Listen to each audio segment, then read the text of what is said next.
Welcome back to the Green Beans Go channel. It's your host, me, and today's video is going to be podcast style, stream of consciousness, just me chatting, no edits, no add-ins, no overlays, and it's going to be about Draftkings and their sportsbook, which I believe is a top 3 sportsbook in the market right now. You have FanDuel, you have DraftKings, and you have probably Caesars coming in at number 3. But this week, DraftKings decided to make an executive decision, a business decision, and what I believe is a poor decision to limit customers further than they already had. So we're going to get into the weeds a little bit, and we're going to talk about DraftKings' specific decision and how it compares to the rest of the market and the foreseeable future of DraftKings company and what I believe could be a very drastic error. So we'll start first by saying that as it comes to limits, we know sportsbooks limit people. If you want to watch a video about how to get limited, or I should say how to avoid limits, I'll link that right up here. I've talked about how books limits customers and what comes of limits for sports bettors and sports books.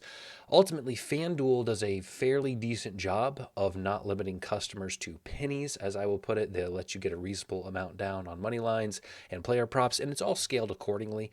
So for example, I can get a couple thousand on money lines, even though I'm at 10% limits on FanDuel, which means if their max market is 100% wagers, I can get 10% of that wager on my account. Player props is usually a few hundred or 100 to 200. They are the most generous. And second in line was DraftKings. It had been DraftKings, which was very similar, mid 100s on player props and thousands up to hundreds of dollars on main lines. Now, Caesars, I am at 1% on Caesars. I know a lot of people avoid limits on Caesars, but I got sniped by them for hitting a bad error line and I was punished accordingly. And so my account is pretty much dead there, but they are typically in par or in line with FanDuel and DraftKings. And then you have the BetMGMs, you have the BetRivers, you have the Tipicos that's going out of business. You have the WinBet, which has completely gone out of business.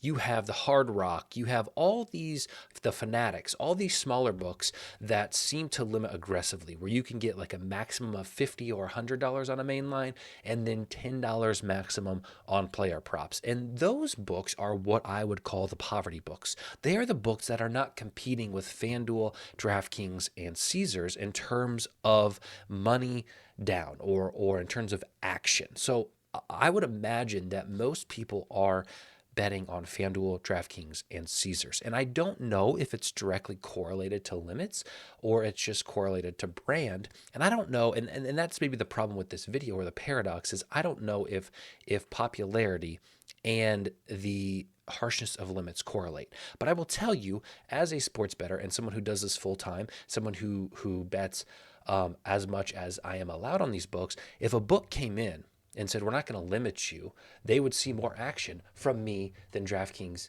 FanDuel, Caesars, etc. So that's kind of the fine line that this video is going to walk, is how much do limiting players impact the sportsbook's bottom line. So what's the problem? DraftKings this week just released a new limiting tier. In the past, they had seemed to have only one limited tier. You could either play unlimited and get down virtually any amount of money on the line, or you were limited, which means you had what I had, a maximum of a few thousand or hundreds on main lines and then 150 on player props. It was still very usable. It was still very reasonable.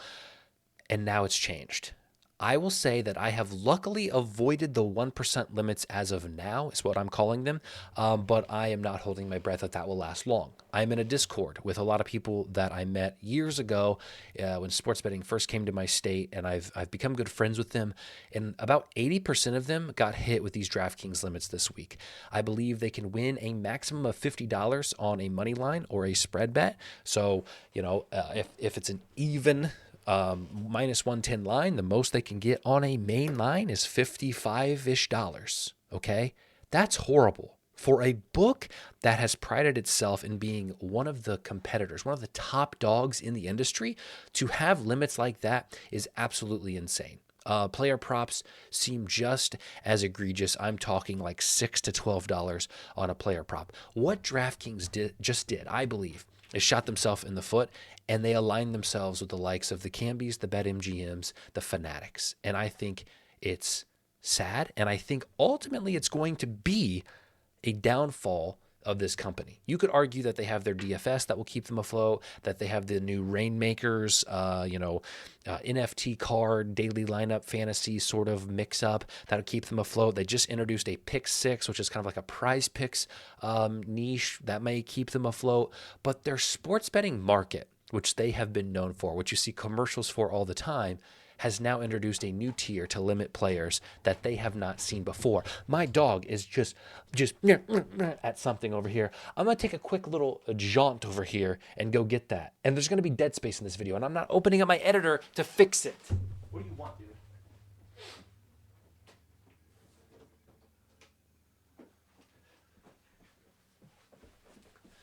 The problem is my daughter will take his dog toys and hide it within her toys, and then he can't get to it, and he can smell it in the box. And so he can't open the box because he's a dog and he doesn't have opposable thumbs. And so I don't know if you can hear that squeak, but his toy was in a box that he couldn't access, so I had to get into the box and get it. I'm going to throw that downstairs and shut the door so we're not interrupted further.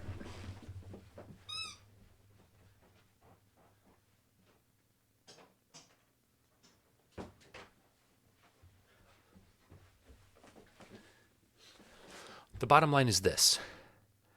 I don't know what these sportsbooks are doing. In my opinion, and maybe this is wrong, but I was always under the impression that the more action a book took, the more money it made. Because the books have the edge. The books have every advantage because of the vig, because of the juice. So as long as they are setting good lines, they have the edge long term. So either Draftkings doesn't set good lines, which we know maybe is not the case, or there's something else at play. I have a hard time believing that MGM, Bet Rivers, the Canby books, Superbook, and Fanatics, Hard Rock, are making more money than DraftKings. So why would DraftKings decide in the month of July of 2024 to model their limiting tiers to that of these books?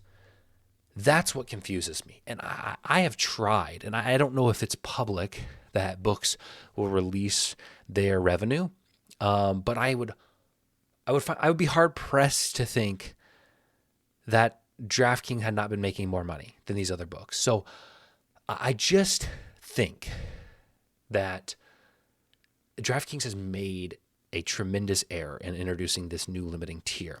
And I'm a little worried about what it's going to do to them and to the industry, because if they are doing it and you have FanDuel really as the only one left, will they follow suit? And it's hard to say because I know FanDuel does have a 1% limiting tier, but there are very few people in that. Whereas DraftKings, it seems like there are a ton of people who have found their way into that limiting tier. Obviously, books don't want sharp action. They want to limit the sharps. They want to take big bets from the degenerate squares. But I was talking to another buddy in a Discord who said that books are starting to catch on to this new wave of player. Because for a long time, you had sharps and you had squares. When you had to walk up to a counter and place a bet, that's what it was, all right? Recreational bettors and professional bettors. But now there's this new type of bettor that he calls a skilled bettor. So you have sharps, you have skilled, and you have squares. And the skilled bettor is what I would consider myself. Guys who can find good lines, who can arbitrage, who can, ride some EV, who don't have to necessarily handicap a game, but can maybe do a top-down approach in how they place their wagers. They play promos heavily. They convert their free bets, right? They're guys who do this for fun, but also seriously, okay?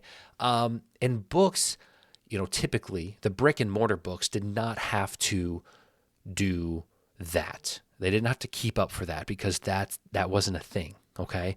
I also have to think that DraftKings doesn't have a brick and mortar.